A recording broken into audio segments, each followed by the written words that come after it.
So shout out ko sa ako ang friend, no, isa sa akong mga closest friend nga si Karen Lou Diluso, no, nga ngutana siya giun sa pagbuhat aning effect. So Lu, mao ni siya, no, mao ni siya ang pagbuhat. So ambot kung makita ba sa screen ninyo kuan, pero kung inyo testingan inyo haning sundon ako ang gibuhat, makita ninyo gwapo ang result. Di lang ko sure sa screen sa inyo kung okay ba, pero mo na yung itsura, so, nasa effects na nindot.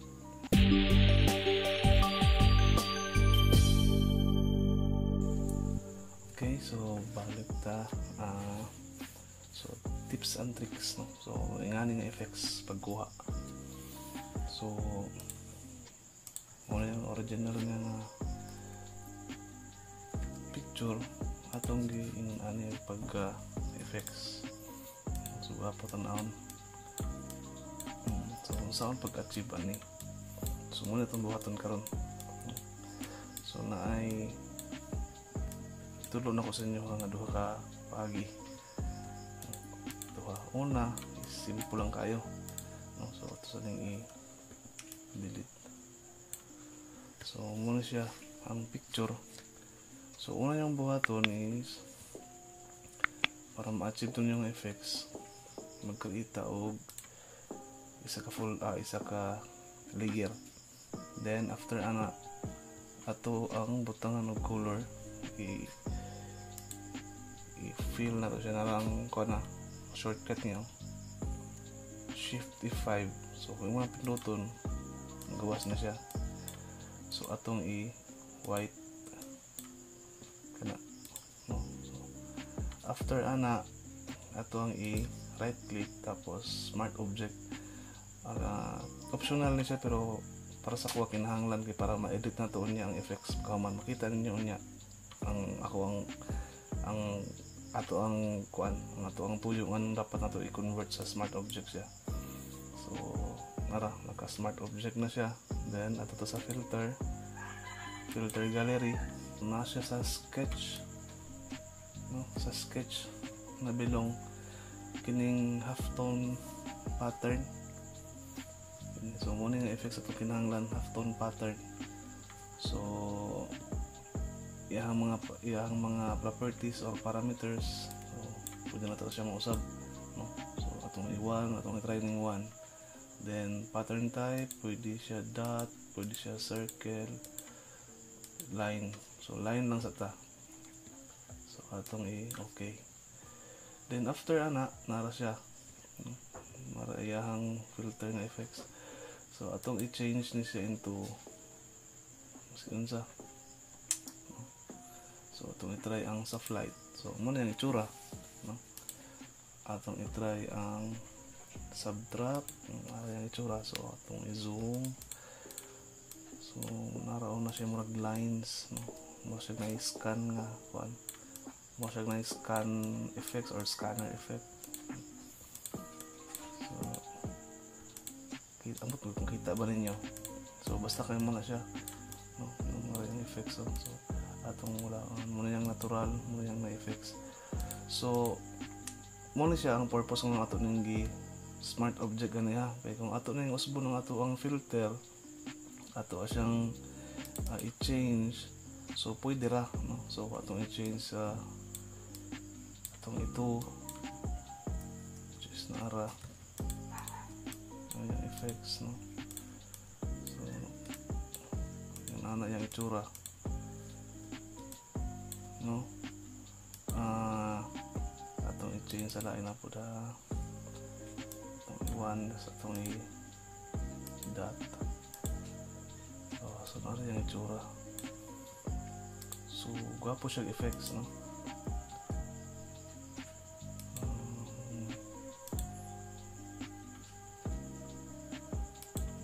So muna siya ang pagi.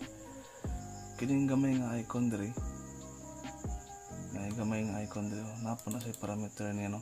So kini siya na ay blending mode po niya, naka blending options, na ay blending mode diha nakabutang.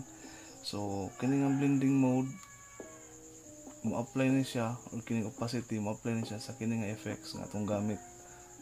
sa gallery nga effects nga atong gigamit, ma-apply ni siya. Ang kini siya nga blending mode diri sa taas, ma-apply ni siya diri mismo sa kini nga layer. So ato na i-cambio, maghatag po na siya lain nga result.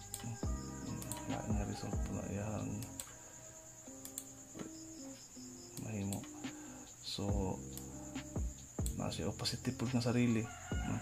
So kini siya blending mode gyapon, pero kini siya ma-apply ni siya dire mismo, kini nga blending mode dire mismo, kini nga blending mode dire sa kini nga filter, no? Ayaw i-apply ang effect sa picture mismo, kay kung imong i-apply dire tanaw na to ang itsura kung atong i-apply dito dire. So kung mo dito ta dire sa gallery o sa filter and gallery, so muna yung itsura, ora. So pangit yung effect, no? Atong i-undo. So mag-create ka og laing layer para nito nimo i-apply ang effects. So muna siya ang una nga or isa ka paagi, napay laing paagi ani, no, nga ma-achieve gyapon nato na siya nga effect.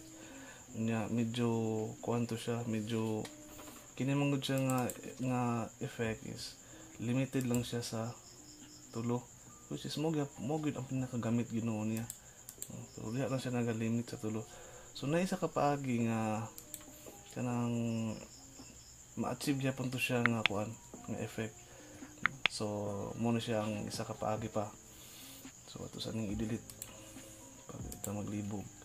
So kana siya, then magbuhat ta og new nga kuan day, mag-create og new. So nara, so after ani i-double click ni siya para mawala tong one lock, no? Para ma-off on na to siya. So after ana ato ano siya ba makita na to, magbuhat ta og magbutang ta og kini, no? So itom mara itom. So atong buhaton is mara, atong buhaton siya, then magbuhat pa tag isa atong balihon, then atong i-zoom, magbuhat pa ta og isa para to lang kopyahon siya. Copy, Ctrl J para mag-copy, para dili ulimtan, Ctrl jump, i-jump nimo ang isa ka layer para masundog. So ang kining isa i-move.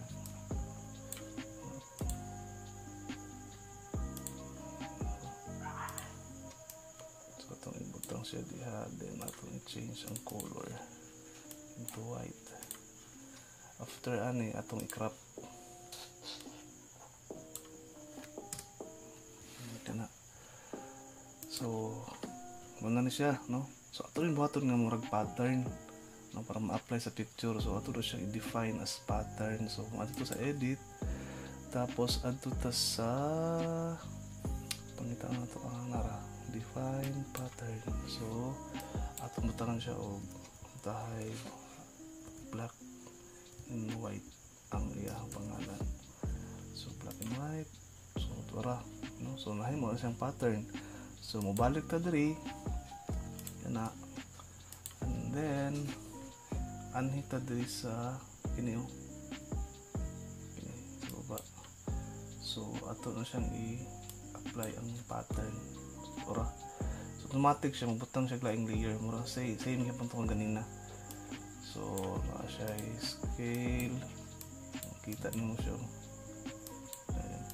So kung tahay ka na, then after ana atong i-change diri.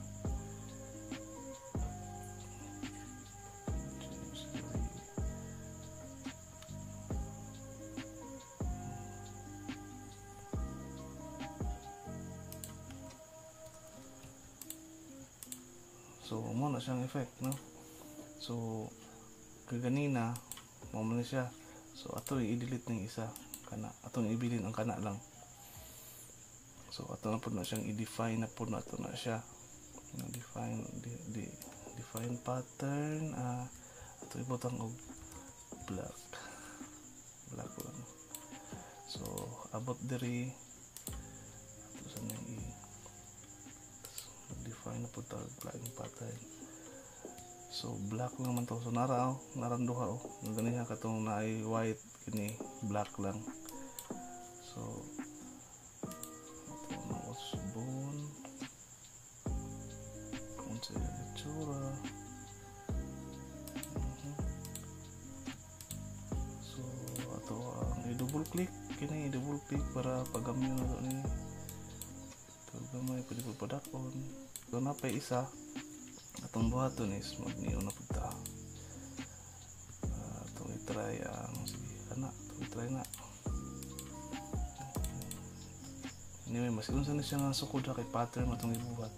So double click na po na ito ni para ma-close na ito, then atong i-zoom mo maayo ito yung magbuhat o kini na po itong gamay jud ana sukod niya, then ato ang pilion zoom. Okay, ang nga human atong i-crop. So kini siya tungod kay ang kining black hantod jud sa primero hantod sa katapusan puno gid siya, no? Puno gid siya way bakante. So pag i-apply ni siya sa mas unsa kadakon nga picture, same iyang applyan, full gihapon siya nga kadako nito nga i-apply. So tanaw na to ha.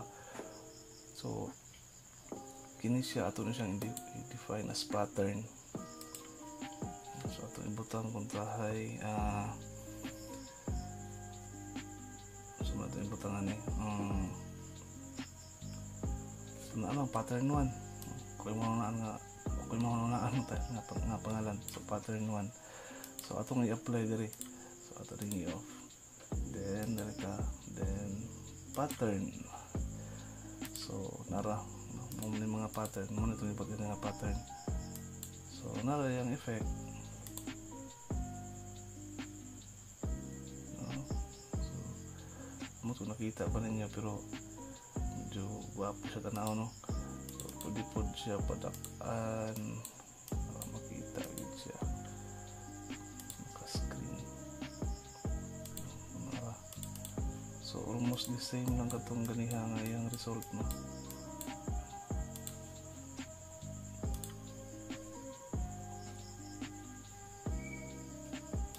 So muna siya. So yung anak pag-add og pattern sa inyong picture or pagbuhat og kanang effects, no? Sa inyong picture sa inyong ani nga particular na effects. So kato lang, like and subscribe. Kita na po sa sunod nga video nga akong buhaton. So salamat.